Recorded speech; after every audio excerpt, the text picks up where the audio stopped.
Hey, welcome back. The man, the myth, the legend is here. He is Mr. Charles Kirkland from Parker and Kirkland. They are at parkerkirkland.com. And Charles is someone who we go way back.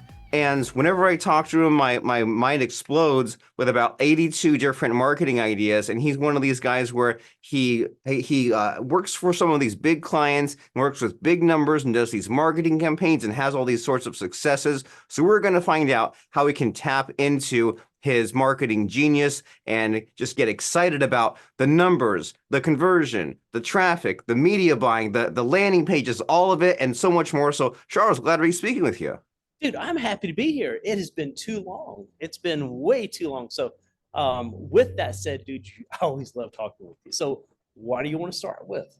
I mean, just tell us, assuming we don't know you, what are you all about? How are you unique? What's your elevator pitch? Okay. I did like most people. I got a college degree because that's what your mom and dad wanted. Um, and ended up with carpal tunnel. So quit my job. My parents had a lot of adjectives to say, none of them that I would repeat here. How do we send your ass to college for this many years and you quit to start this internet marketing stuff? So first month of line, I made nothing. Second month, I made about $10,000. And then in 2010, I became one of the top 100 affiliates at ClickBank. 2011, like their top vendor, their top client. In 2012, started the Media Buyer Association because I realized it's all about, for me, it's about traffic. If I can control traffic, I can control anything. Now, it's probably a misnomer to say you control traffic. I buy that traffic. And started working with some large companies, like did projects like Tony Robbins, did a bunch of stuff with like Agora Financial. And last client I had, Launch Medical, when they came to me, they're like, they go, we're at $500,000 a month and we're stuck. Now they're selling a product for ED. Now, when you tell me an ED product, I'm like, I'm not into that niche. I don't do that. They're like, it works. I'm like, I don't care if it works. So they go, would you talk to some of our customers? So next thing you know, I'm talking to a bunch of gay male porn stars, and I'm sitting there going like, what? And they're like bragging how this thing works. So I called the owner. I'm like, okay, I will work for you, but I don't know how it's gonna go. Like really, I don't know. So they were at $500,000. The first full month we hit 1.1 million. The second month we're at 3.2 million. The best month was like 4.3 million. But that was an e-com business where they had to order it from China. And they never told me, hey, we have like this 8-week delivery cycle. So I'm selling like crazy. The owner's making boo-hookers of money. He's like rocking it. And they tell me, I'm sorry, we can't deliver products for like 60 days. And I'm like, what? So that was a very, very interesting project. But, my big pitch is we make you money. If you've got something, I can make you a whole lot more money. If you're starting from scratch, I am the wrong person to talk to. I can't help you. So I guess that's my pitch. I like that pitch. If you have something to work with, if you're on the right track, if you have the raw materials, if you have potential, then there's things to be reorganized, cleaned up, reduced, expanded, multiplied. And so what is your mindset? Like, what's the starting point? Like when one of these companies comes to you and says, well, we want to increase our revenue, like, do you first look at like the landing page, you look at the numbers, the financials, like what's even the jumping off place? I really want to look at the financials because the problem is most of these businesses, they have assets that are underutilized.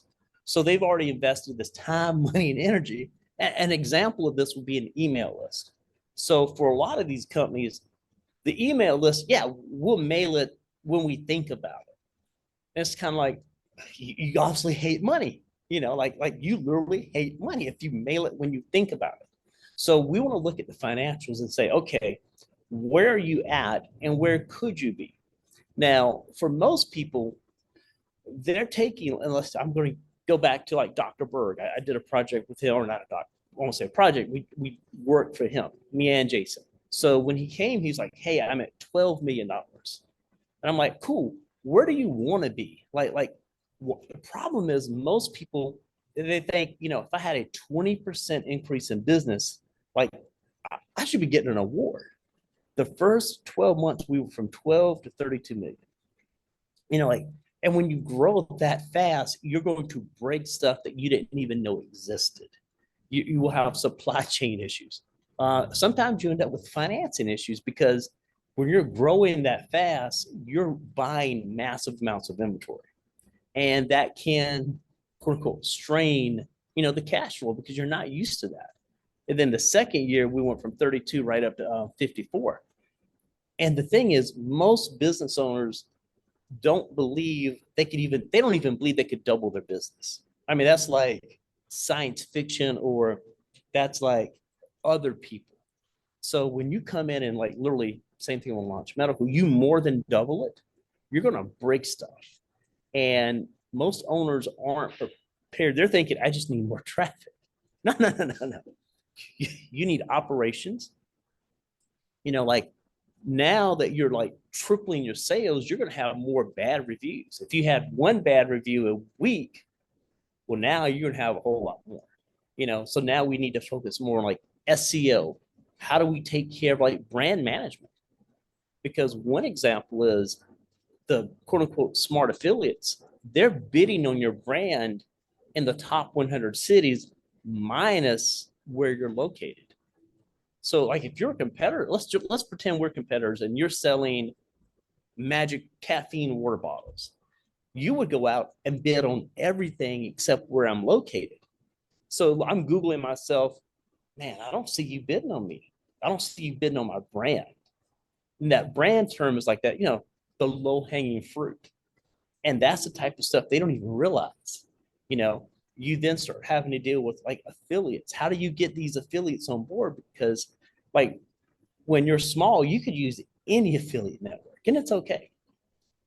But once you're growing, like for Dr. Berg, Rolling Stone became Dr. Berg's affiliate. I actually got PayPal to be Dr. Berg's affiliate. PayPal even set up a deal with us where they were paying to bid on the brand terms.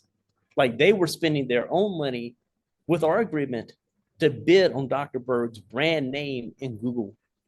And like, that's the kind of leverage you can get once you've got this growth going. But most people, they're still thinking 10, 20%. So you learn how to break things very fast. And breaking things is good, and thinking bigger is good, even though it seems so unnatural. But that is the direction we need to be taking if we want to get to kind of have more now, because later on there will be emergencies, disasters, company might go under, might have personnel issue, you might want to leave. The future has all these emergencies happening, so we owe it to ourselves now to maybe work harder than we think we need to, and think smarter, and to grow the company bigger than maybe is comfortable now, because comfort is not good. And there's just so many ideas already, and something that just comes to mind is this sort of aha there that we've all had good years and bad years, right? And relatively speaking, and the years that I've had that were really good were when I said my revenue was at this, I want it to be that. When I actually had some kind of a future increased goal, instead of just like, okay, I know where I'm at, but maybe the future could be 20%. It's some like percentages, not an actual concrete goal. So we need to have these big goals in place. And it also seems like we all have these kind of blind spots, and you're making me think back to like when you and I first started, and there was all this talk about product and traffic, and then that whole kind of operations bucket. I hadn't even heard that term really used very much until the last like 5 or 10 years. It was always like, go to remember the Warrior Special Offer Forum, and it was like, hey, buy this course and play around with this traffic site, or check out this little SEO goodie. It was all these little tidbits, whereas now that we're more grown up and sophisticated and the internet's more evolved, we're saying, well, there's this bucket called operations, where you go and you send these daily emails, and you recurringly talk to your affiliates, and you work on your brand until there's this whole missing piece with, I've had it, I've seen it, operations. There's just so much to do. And just knowing that it's so important to kind of keep everything kind of rolling. And so this is fun to think about. And so as far as kind of getting people's like operations in order, do you have any advice on that? Like, is there a starting point there too? Yes, it's interesting because often the business owners or the creatives, they're like us. Like they have this big vision, and that big vision never includes the small gears that turn. That's just how it is. So when you're putting your operations in place, you have to look at what's breaking. Like from a contingency standpoint, do you have support? Because I know a lot of people, they're like, well, if the support people are out, I do it. Okay, if you're the operator and creating the offers and doing the marketing and the big stuff, you need to have somebody in place to handle that. The operations are who's handling returns, who's handling fulfillment, who's actually handling the day to day, who's gathering the numbers like the sales, the refunds, the clicks, who's gathering all this data and looking at it, because all that falls into the marketing, what we call marketing ops. And it takes an analytical person for that, like an accountant or someone who's like numbers oriented. Like I like big numbers, I like looking at them, but to say, hey, open a spreadsheet, oh, I'll do it when it's for growth. But maintenance is something different. You have like you got the hunter and you got the farmer. The farmer is good for operations. If you put the hunter into the operations, it's not exciting enough. Like there's not enough stuff moving. It's very predictable. So you really need to focus on, I know this is crazy, but there are different personality types that are better for this stuff than others. And when you get the wrong person, even though they have the skills in operations, they will fail. And also, if you get someone who's for operations and you put them into like a leadership standpoint where they're trying to be creative, they can't do it. It's really a big deal. There's a great book called Traction. I don't know if you've read it. You probably have. If not, it's a great book. But it talks about the different roles that people play. And when you know your role, you can play it perfectly. So that's a big thing. Get Traction, read it, and understand that you need to document everything you do. Even if I was starting off today, I would document, this is the reply we give to someone who can't find a password. Because there's nothing worse than having to recreate something every time, and it takes brain power. Like if you wake up in the morning and you have to recreate every single thing, like Bob forgot his password, Jim wants a refund, Kelly can't even figure out how to make a payment at the checkout. If you've got to respond to those type of operations every time from scratch, it's going to drain that creative and mental energy. By the time you get halfway through your day, you're zonked out and you're no longer creative. So for business owners, you have to preserve that creative knowledge, that creative energy, because there are things that will suck it dry. That's huge. So we need to be documenting what we do and thinking about the who, and who is in charge of fixing this broken order, who's in charge of resetting this password, and get these things documented down, even though it might take a while, it might be tedious, it might be something you have to revisit, but it's for the purposes of freeing up your creative potential and putting that operations, that numbers person in the right function. That way 80% of your day isn't taken up by just spinning your wheels. That way you can free up some of this time to think about the big picture, to make these big moves. And speaking of big moves, something that I've noticed about just knowing you and even talking with you today is you kind of like you're good about like building on the past successes, right? Like even you're saying, well, we helped this client, and now you're kind of using that as more marketing, or you talked about kind of leveraging using PayPal in order to get the next step. And so like, what's your secret there as far as like taking this position and getting to the next level and saying like, we had this success and you turn it into some kind of PR type of buzz? I don't see that happen very often, but you seem to be like really good at it. So like, what's the deal with that? This is probably not worth saying, but dude, it's a whole lot of ADHD. I know I'm gonna sound crazy when I say this, but I have the worst ADHD on the planet. And it's interesting because that also makes me hyper creative.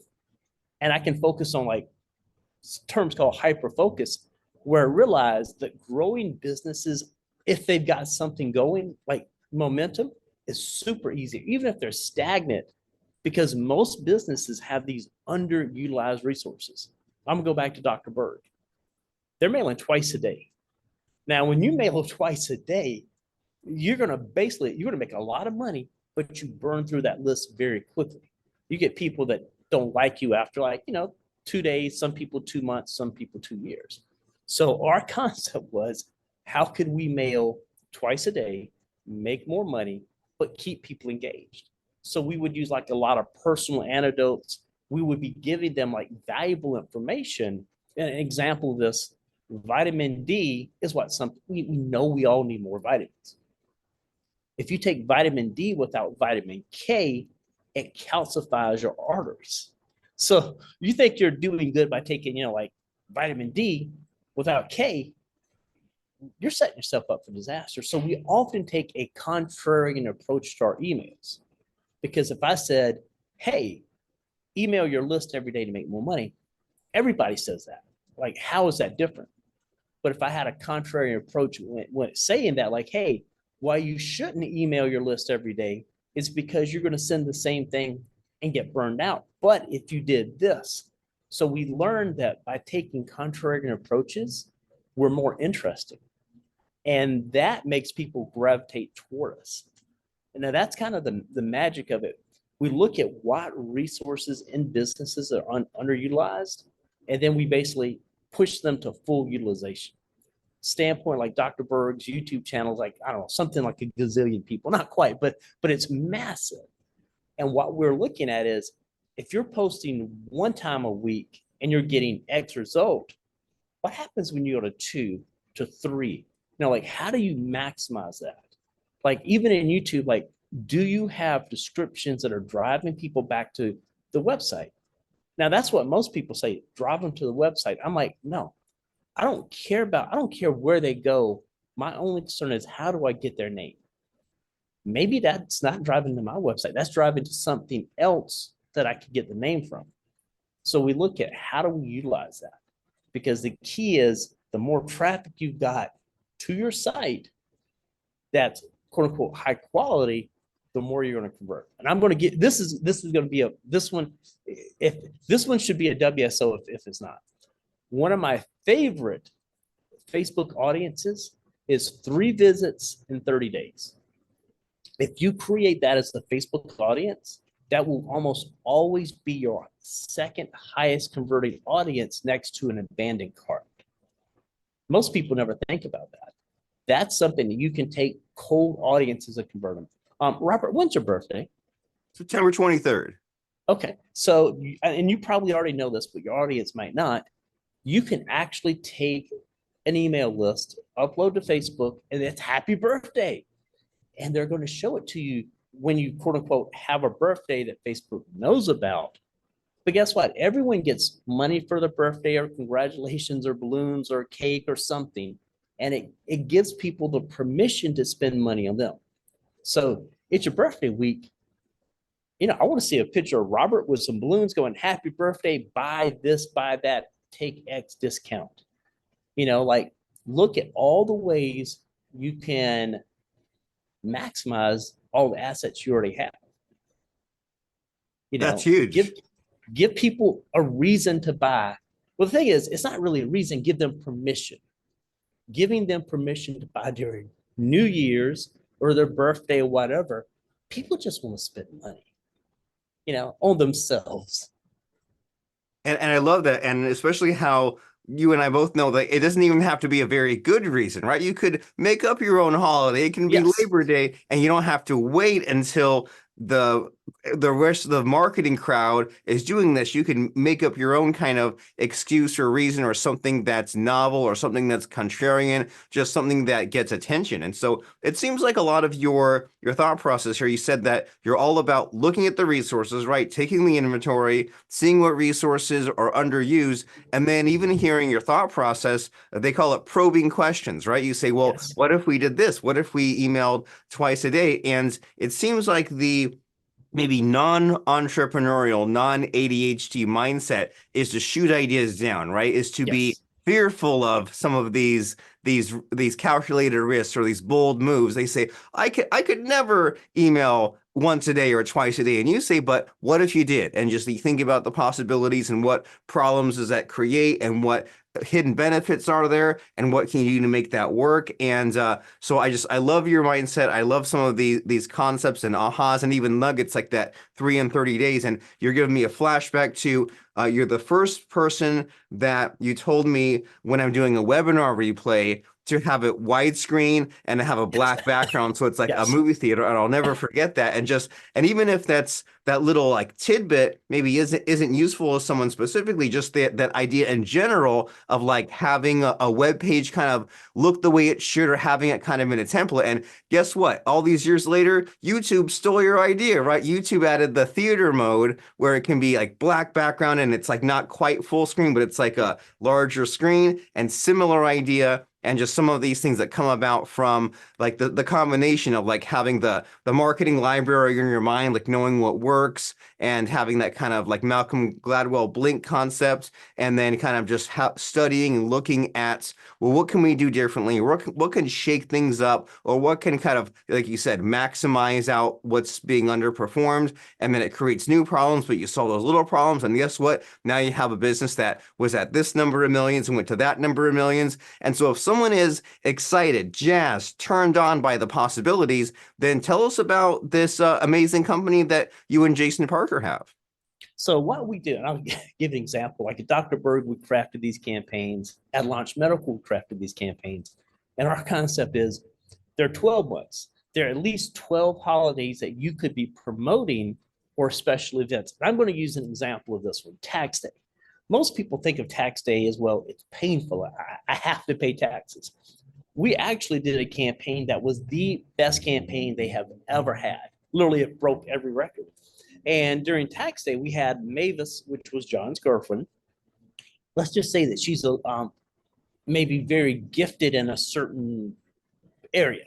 And we had her in a black and white video in a 1950s nurse outfit going, does Uncle Sam have you squealing like a pig? Like it was just crazy the script that Jason wrote. I mean, Jason's brilliant anyway.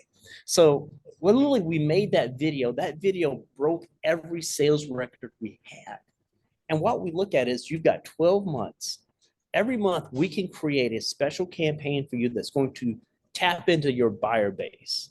And when it does that, we do that promotion. We give them the emails, the Facebook ad, the Google ad, the video scripts. We basically craft everything and hand it to them with the concept of, we're going to charge you a very little bit amount of money, and this should make you exponentially amount of money.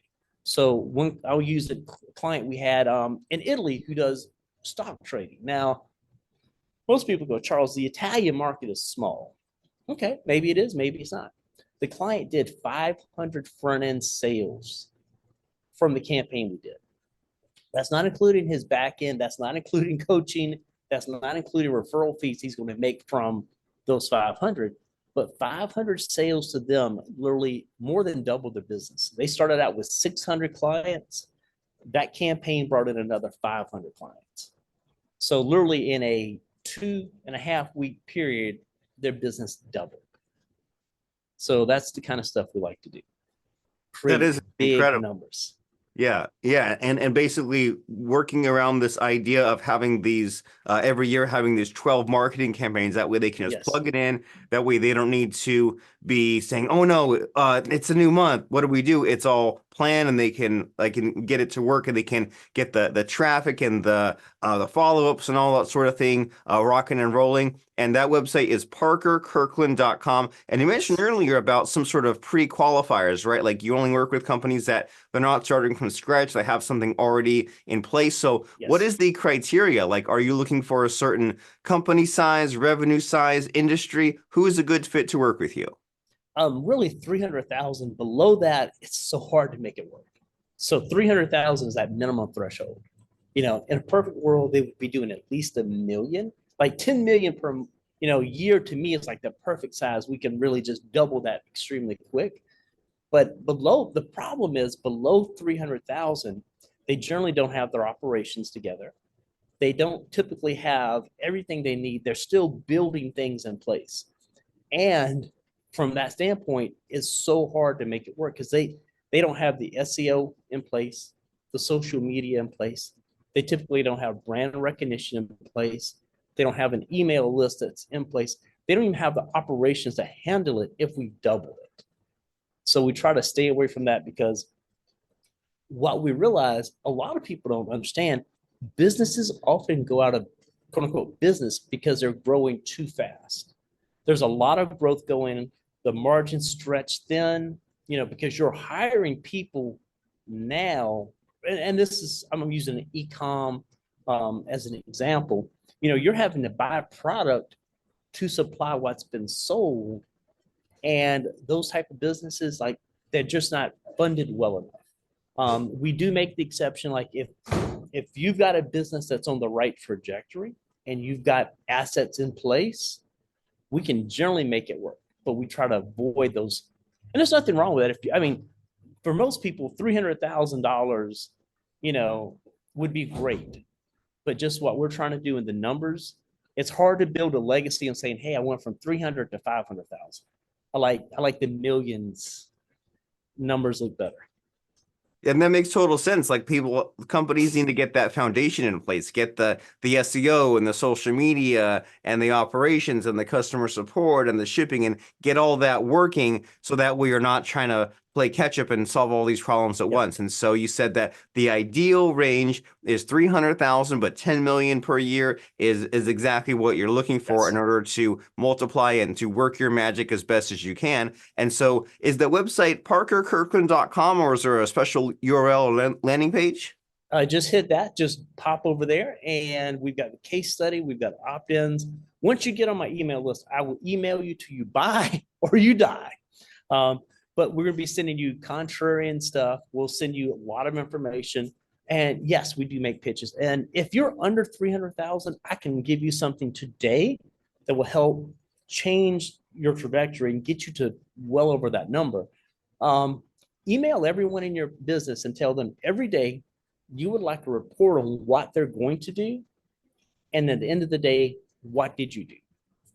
And I can give an example at Launch Medical. When I started requiring that, we quickly realized you think everybody in your business is rowing the boat in the same direction, which is your success. That's not the case. Your social media person, they're thinking, where's my next gig? They may be thinking, oh, it's only like how many social media posts do I put up, and not the quality of those posts. Same thing with SEO. We had a case where one of the SEO, the main term they were going for was like, it was related, but not from our standpoint. They were like, hey, we're bringing in all this traffic. Okay, you're bringing in traffic on how to stretch your penis, African penis stretching techniques. That's not what we saw. We saw erectile dysfunction. We don't make it bigger, longer, or whatever. And they were bringing in but their numbers were traffic. So when you realize everybody's not going in the same direction, because your social media people are what? Number of posts. SEO people is just how many number one rankings you have. It would not do you, Rob, I'm going to use you as an example. It would not do you any good if you said, hey, you know what? I'm getting you 1,000 visits a day from one keyword that's iPhone 13 cases or whatever. It might be traffic, but it's not relevant. And if you're not careful, everybody in your business will have a different objective. The only objective that matters is, are we growing and are we making money?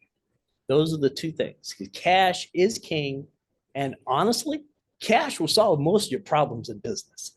If you've got the cash, you hire the best people. You can hire, the best consultants. You can actually make, feel good because you've got money in the bank and the business becomes sellable. But without cash, it's all very painful. Okay, so and it's a very helpful tool, so that way you can get the right people. And I'm getting that from you a lot here in our conversation. We keep revisiting this idea of who, like who Yes. is advising you and who is working for you. And you're saying that we need to be looking at this data as far as what is our team doing, and not to spy on them or No. micromanage, just to say like, okay, like what are these goals they're having, and what's the what are the KPIs, and especially where traffic is concerned, are they chasing a big number that isn't even relevant? Or can that be adjusted a little bit and say, hey, that it's great that you have some activity, but we want this on the engagement or the traffic or the clicks or the Yes. conversion or something like that. What's that metric? And so that way we can kind of right the ship and get it in an upward direction. That way they can be prepared and ready, and having gone through some of the initial building blocks to work with parkerkirkland.com. And as people are heading there, Charles, do you have like a favorite like quote or lesson to share with us today as we're kind of powering down our conversation? Does anything just jump out from your mind as far as a quote or lesson as people are heading to parkerkirkland.com? I think the number one thing and this is if I had to give anyone any advice as far as a business quote, this is something I would just beg them to write on the wall, paste it on the refrigerator, paste it on the mirror. Where your focus is at is where your business is at. And you've got to focus on growing your business. And that means growing your people, growing your assets, and growing your operations. If you can't get it, if you can't hire somebody to do the job that you're doing, you got a problem. So just kind of keep that in mind. Focus on the business. I love it. And they say what you focus on grows. And I mean, that's true in any aspect of your life, right? If you neglect your marriage or your kids or your health or your finances or anything, if you take your focus somewhere else, then what you are trying to increase will suffer. And so don't let that happen. There is still time to fix things, especially when you have these emails from Charles and Jason to kind of tell you what you need to know and get your energy back, get your focus back. And the very next step to do that is by going to parkerkirkland.com. We will see you there. And thank you very much, Charles, for revisiting. I think it must be like 10 or 15 years since we last saw each other, but it Yes. also kind of feels like we just picked right back up where we left Yes. off, being a couple of marketing geeks talking about fun stories. Really appreciate you. Dude, I love being here. Have a good one.